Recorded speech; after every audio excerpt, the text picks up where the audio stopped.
Hello, Room 1003. I am so happy to come to you today with our Tuesday lesson. We're going to talk about, I'm going to save conclusions toward the end, but it's the rest of our language arts today.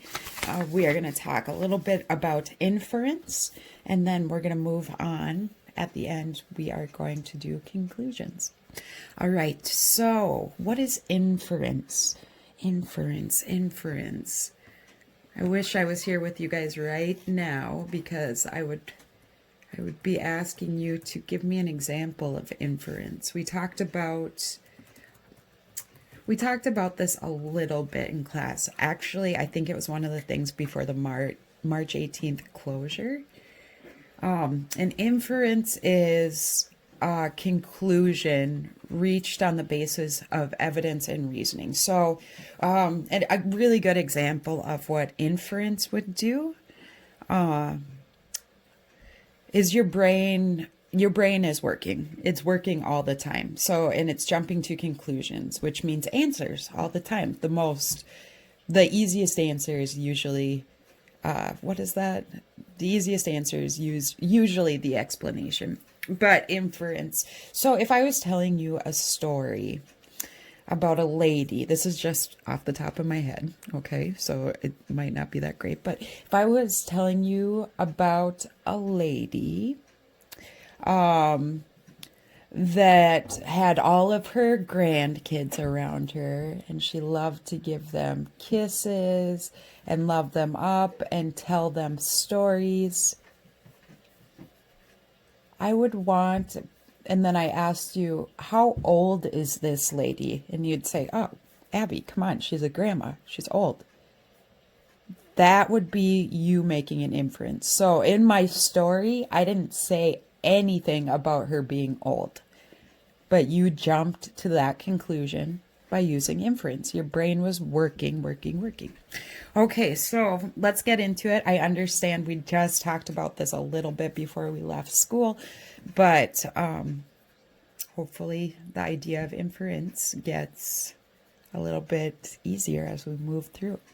Okay, when you read the passage, you are not always given every fact or detail. How does a reader learn what this unstated information is? One way is by making inferences. A reader might think, what else do I know about this subject? How does what I know fit with what I have read? These questions help a reader make an inference. An inference is a kind of guess made after thinking about what you have read and what you already know. So it's your brain working super overtime to reach conclusions, to get answers. Read the passage. Mummies, the preserved bodies of the dead, were made at least 7,000 years ago in Chile by the Chinchorro people. The Inca of Peru also made mummies of their dead kings about 3,000 years ago.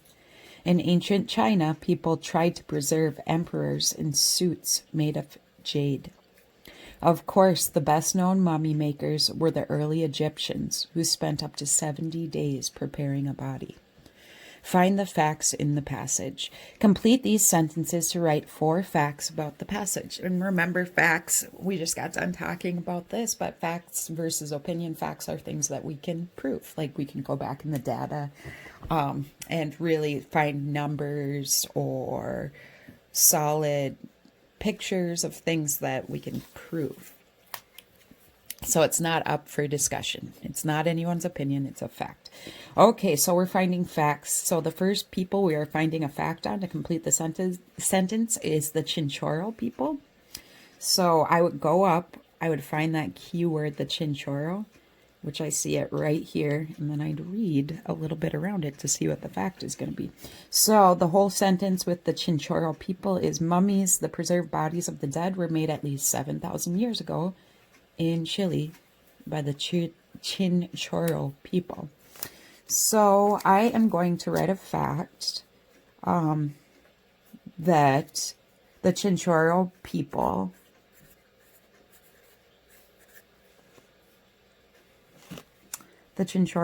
people preserved bodies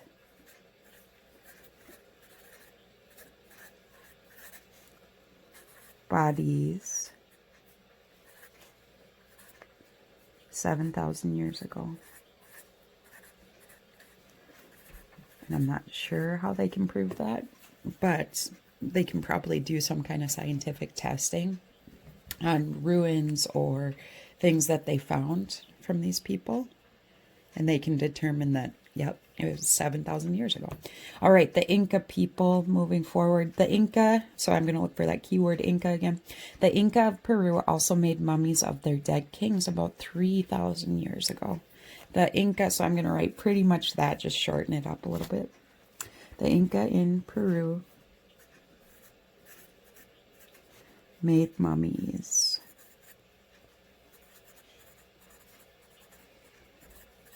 3,000 years ago. Okay, moving forward. Now we're going to go to the Chinese. All right, the Chinese. So Chinese, China. Right here it says, in ancient China, people tried to preserve emperors in suits made of jade. Of course, that's all they said about Chinese or in China. So I'm going to put the Chinese preserved emperors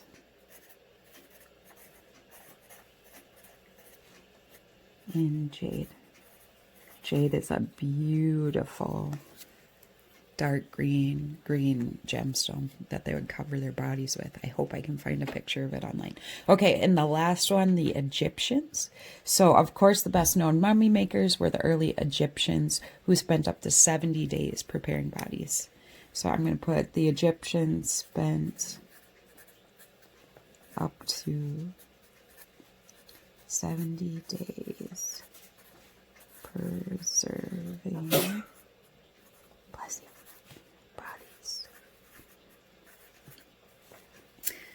All right, now we're going to move on to the very bottom one, and you guys please pause this at any point if you need to catch up and write. But okay, now think about how people today honor the dead. Then recall the facts in the passage. Make an inference.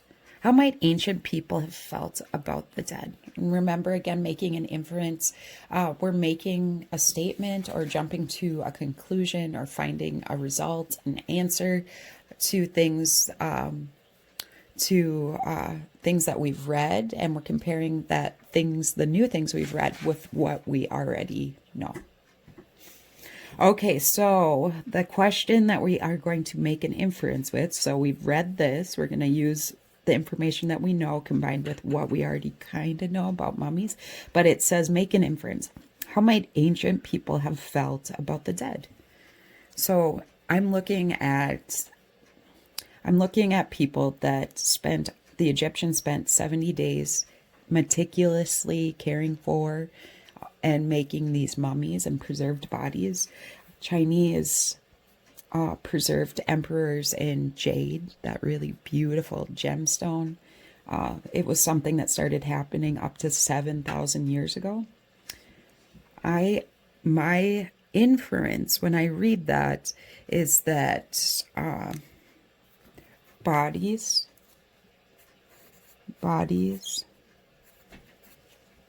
or people were precious. Precious. Because in my inference is that because it seems like there was a little time and there was a lot of time and consideration put into preserving these bodies for whatever reason. Okay, you guys. Hey, you guys, I am just looking up jade burial suits, and looking into this, it looks like not only the Chinese used jade as a suit to bury their loved ones in, but so did the Mayan people. So they treated them as all very precious.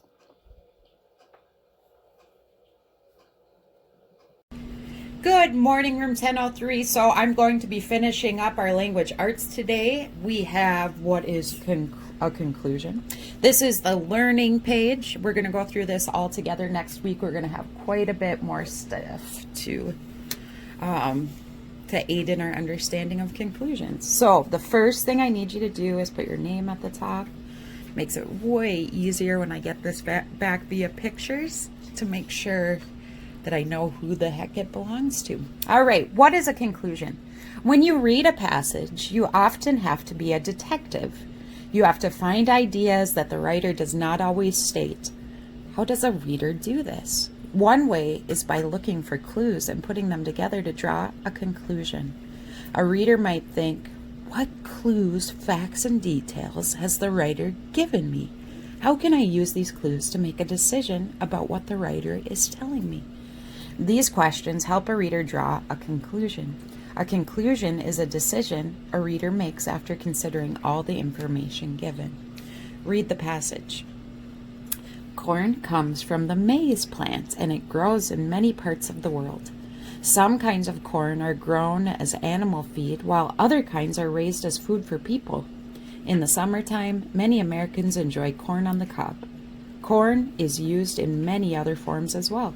Supermarkets sell cereals made from corn, frozen corn kernels, canned corn, corn oil, corn starch, corn meal, corn chips, and popcorn.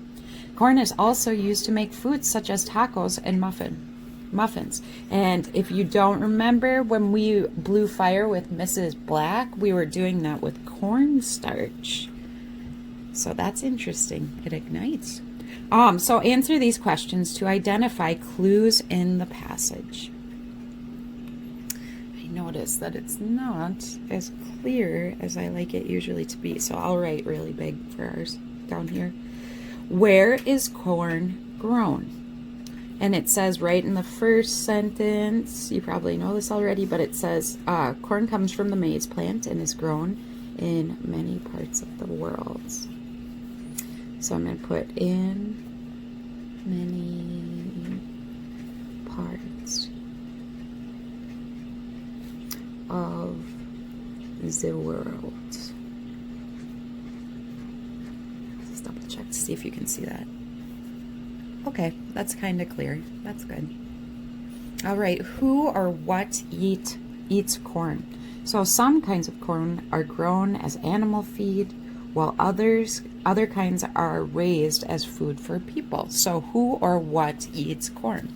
It says some is grown for animal feed, so animals eat corn. I know our chickens eat a nice little mixture of corn.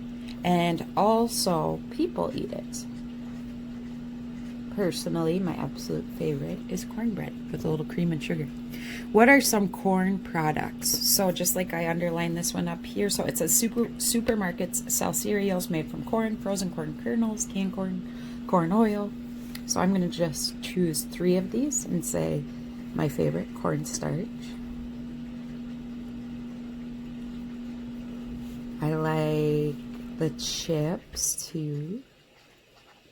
And my all-time favorite is pipoca, or popcorn. In the next one, what are some foods that contain corn? Ooh, maybe I goofed that up. Cornstarch, chips, and popcorn. Ooh, gosh darn it. I should have put my chips and popcorn down here. Click. And I should have put cornstarch and corn oil up here, maybe. Oil. And I could also put cereals down here. Look at that wackadoodle answer there. So some corn products are things that we use corn, or we use something to make a finished product. So that's the corn oil or the cornstarch. And then it says, what are some foods that contain corn? And I put chips and popcorn and cereals. Now draw a conclusion. What can you conclude about corn?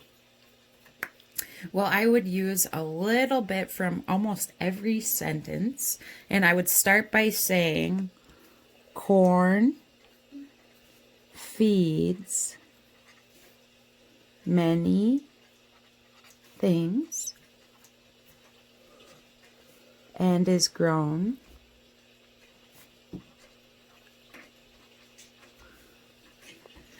around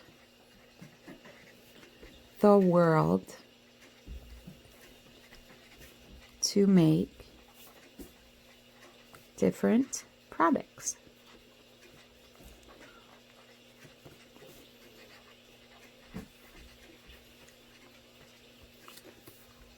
And another conclusion I can draw from that is many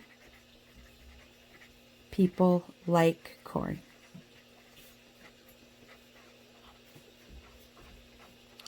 I'm just finding now, because yesterday we talked about inference. Inference is essentially seeking out results or drawing conclusions from the information presented to you.